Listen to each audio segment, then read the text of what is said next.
રોજ રોજ શાક રોટલી ખાઈને કંટાળી ગયા હોય તો આજે આપણે 2 પ્રકારના ઘઉંના લોટના નાસ્તા બનાવીને તૈયાર કરીશું.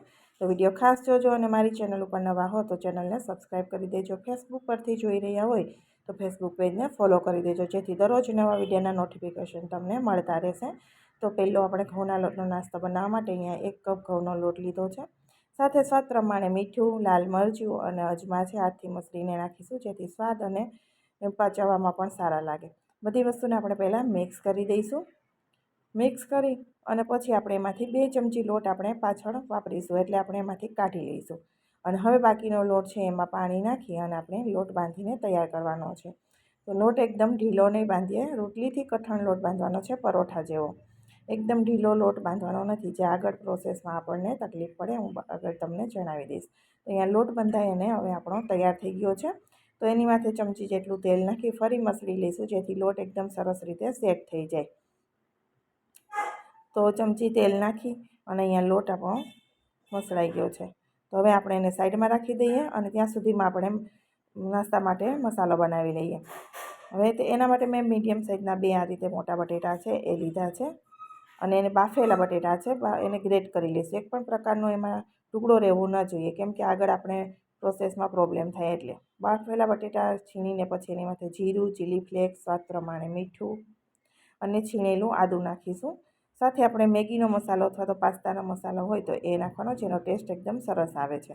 2 ચમચી ટોમેટો સોસ નાખીશું અને લીલા ધાણા નાખીશું અને બધી વસ્તુને આપણે એકદમ સરસ રીતે મિક્સ કરી દેવાની છે. તો મેગીનો મસાલો હોય તો એ જ નાખવો, તો પાસ્તાનો ન નાખવો, નહીં તો પાસ્તાનો મસાલો પણ ચાલે. અને શેઝવાન સોસ હોય તો 1 ચમચી શેઝવાન સોસ અહીંયા નાખી દેવાનો. અને ડુંગળી તમને પસંદ હોય તો ઝીણી સમારેલી ડુંગળી પણ બટેટાના મસાલાની અંદર નાખી શકાય. હવે બટેટાનો મસાલો એકદમ સરસ રીતે મિક્સ થઈ ગયો છે. તો એની અંદર આપણે 1 ક્યુબ ચીઝની ગ્રેટ કરીને નાખશું, જેથી જે નાસ્તાનો સ્વાદ છે એ થોડો વધી જશે. અને ગ્રેટ કરીને નાખવાથી આગળની પ્રોસેસ હું તમને જણાવું એમાં આપણને સરળતા રહે છે. જો ટુકડા રહે તો તકલીફ પડે.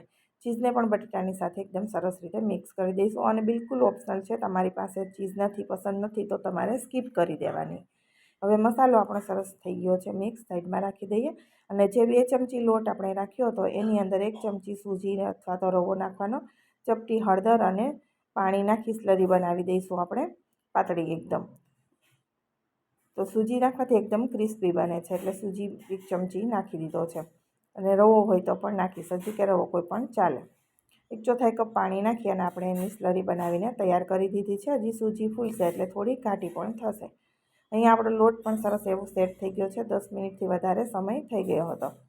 હવે ફરી એને મસળી લઈશું અને એના 2 ભાગ કરીને મોટા લુવા બનાવી દઈશું અને આપણે મોટા લુવાની પાટલાની મોટી રોટલી વણીને તૈયાર કરવાની છે. હવે આપણે એમાં ઘઉંનો લોટ સૂકો ડસ્ટ કરી અને એક મોટી રોટલી વણી લઈશું. થોડી થિકનેસ રાખવાની છે, સાવ કાગળ જેવી પાતળી કરવી નહીં, જેથી આપણને મસાલો પાથરતી વખતે પ્રોબ્લેમ થાય. એટલે લોટ પણ મેં તમને પહેલાં કીધું હતું કે થોડો કઠણ રાખવાનો. કઠણ એટલા માટે કે જ્યારે તમે રોલ વાળો ને તો તૂટવાની શક્યતા રહે. એટલે થોડી થીક રાખવાની અને થોડો કઠણ લોટ રાખવાનો.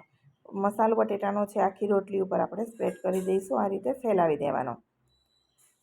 અને ઢીલા બટેટા હોય તો તમારે થોડો પૌવા છે એ પીસીને એનો પાવડર નાખી દેવો, જેથી બટેટું છે થોડું ઘાટું થઈ જાય. હવે અહીંયા થોડો દબાવતા પ્રેસ કરતાં રોલ વાળીને તૈયાર કરવાનો છે. હલકા હાથે પ્રેસ કરવાનો છે અને રોલ વાળી દેવાનો છે. આ રીતે બટેટું પણ બહાર ના નીકળે અને રોલ એકદમ સરસ રીતે થઈ જાય. હવે આપણે જોઈએ એ પ્રમાણે નાના ટુકડા કરીને તૈયાર કરી દઈશું.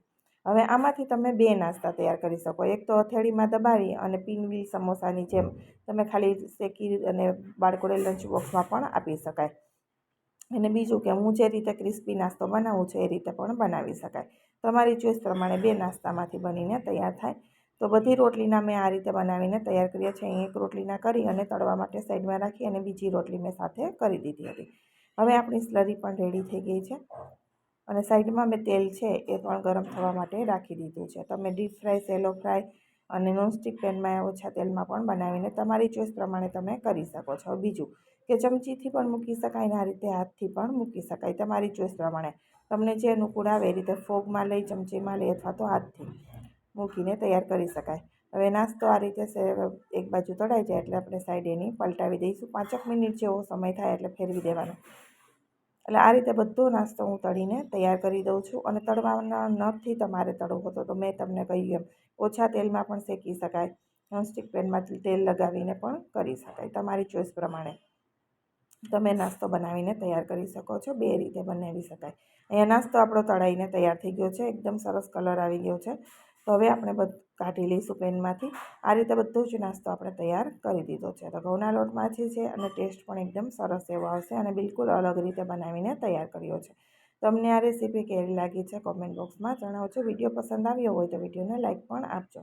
તો અહીંયા આપણો એક પ્રકારનો ઘઉંના લોટનો નાસ્તો તૈયાર થઈ ગયો છે, જેને તમે લંચ બોક્સમાં પણ આપી શકાય. અને તમને મેં પહેલાં પણ કહ્યું એ રીતે સ્પિનવીલ સમોસાની જેમ ખાલી શેકીને પણ બનાવી શકાય, આ રીતે તળીને પણ ક્રિસ્પી પણ બનાવી શકાય.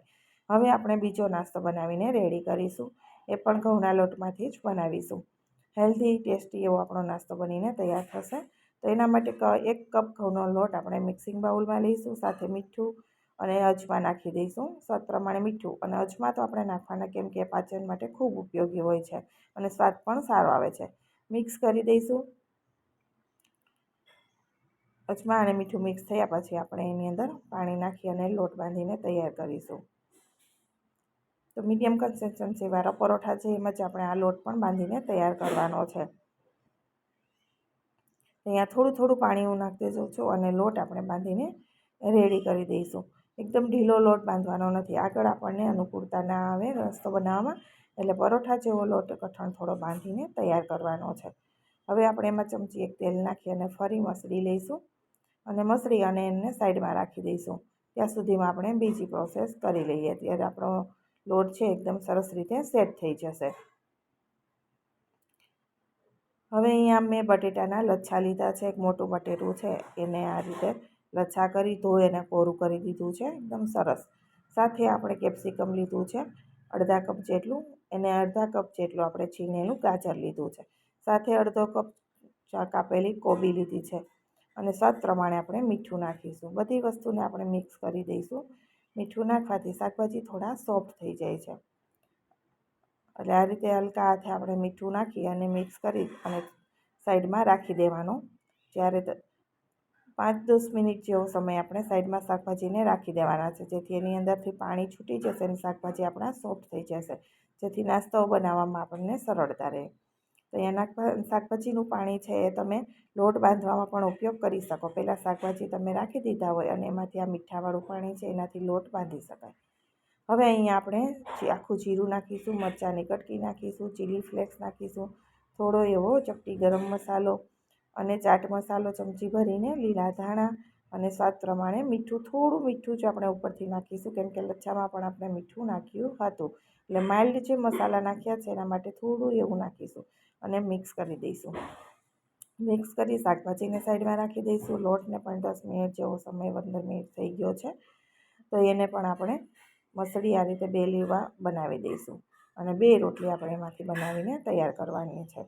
એક મોટો બોલ રહી અને રોટલી આપણે મોટી વણીને તૈયાર કરી દઈએ. તો રોટલી છે એ પહેલાં નાસ્તાની જેમ જ આપણે બનાવવાની છે. એકદમ પાતળી કાગળ જેવી બનાવવાની નથી, થોડી થીક રાખવાની છે અને પાટલા જેવી મોટી કરી દઈશું. એટલે આપણને નાસ્તો છે આપણો ફટાફટ બનીને તૈયાર થઈ જાય. હવે એની ઉપર આપણે શાકભાજી છે એ બધું પાથરી દઈશું. આખી રોટલી ઉપર આ રીતે શાકભાજીને સ્પ્રેડ કરી દેવાનું છે.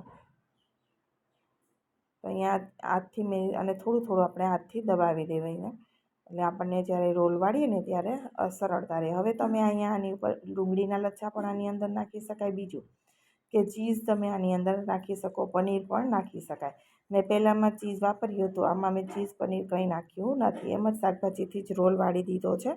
તમારી ચોઈસ પ્રમાણે તમે આ રીતે પણ બનાવી શકો. પનીર, ચીઝ વગેરે નાખીને પણ બનાવી શકાય. ડુંગળીના લચ્છા પણ નાખી શકાય. રોલ વાળી બંનેની સાઈડ આપણે 2 બાજુ પેક કરી દીધું છે, તમે જોઈ શકો છો લોટથી. અને આપણે સરસ એવો રોલ વાળીને તૈયાર કરી દીધો છે. આ રીતે બંને રોલ બનાવી અને આપણે તૈયાર કરવાના છે. બીજો રોલ પણ સેમ પહેલાંની જેમ જ વાળીને તૈયાર કરવાનો છે. હલકા હાથે પ્રેસ કરતું જવાનું અને વાળતું જવાનું. તો આ રીતે બંને રોલ વાળી અને આપણે તૈયાર કરી દેવાના છે. બંને સાઈડ પેક કરી દેવાની છે, જેથી શાકભાજી છે એ બિલકુલ બહાર ના આવે. તો આ રીતે બંને સાઈડ પેક કરી દીધી છે, તમે જોઈ શકો છો. હવે બંને રોલને આપણે અત્યારે સાઈડમાં રાખી દઈએ અને સ્ટીમ કરવાના છે. એટલે મેં પાણી છે એ પહેલેથી જ ગરમ થવા માટે અત્યારે રાખી દીધું છે પેનની અંદર. અને જે સ્ટીમરમાં આપણે મૂકવાના હોય એની પ્લેટ થોડી ગ્રીસ કરીને મૂકવાની, જેથી નીચે ચોટે નહીં.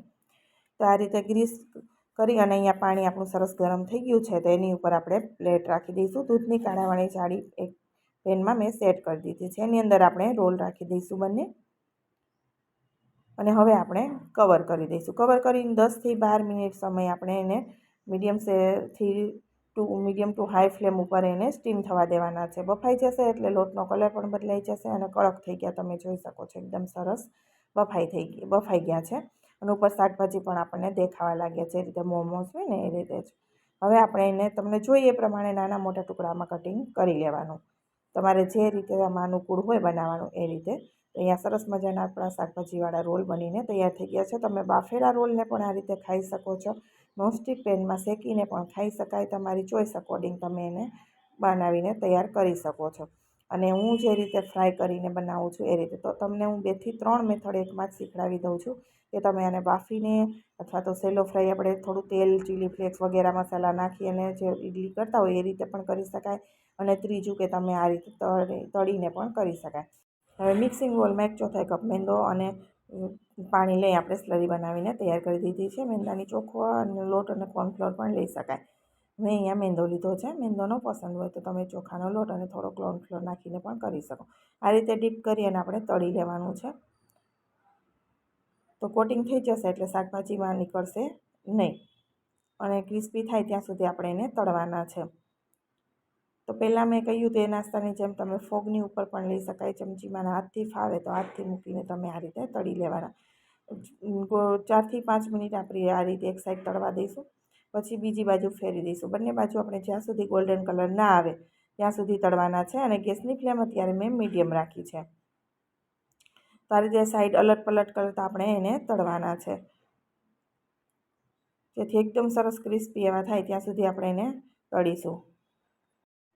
તો અહીંયા 7 થી 8 મિનિટ જેવો સમય મારે થઈ ગયો છે, અને ગોલ્ડન કલર પણ આવી ગયો છે બંને બાજુ. તમે જોઈ શકો છો એકદમ સરસ એવા આપણા તળાઈને તૈયાર થઈ ગયા છે, તો તેનો ટેસ્ટ થોડો વધારે સારો લાગે છે. તો બંને નાસ્તાઓ આપણા રેડી થઈ ગયા છે. તમને રેસીપી કેવી લાગી છે કોમેન્ટ બોક્સમાં જણાવજો. વિડીયો પસંદ આવ્યો હોય તો વધુમાં વધુ લોકો સાથે શેર કરજો, કોમેન્ટ બોક્સમાં પણ જણાવજો. અને અવનવી રેસીપીઓ જોવા માટે મારી ચેનલને સબસ્ક્રાઈબ જરૂરથી કરી દેજો, જેથી રોજ તમને નવા વિડીયોના નોટિફિકેશન મળતા રહેશે. તો રોજ શાક રોટલી ન ખાવા હોય તો ઘઉંના લોટના નાસ્તા આ રીતે મેં ઘણા ચેનલ ઉપર શેર પણ કર્યા છે. ફરી મળીશું નવા વિડીયો સાથે. આવજો.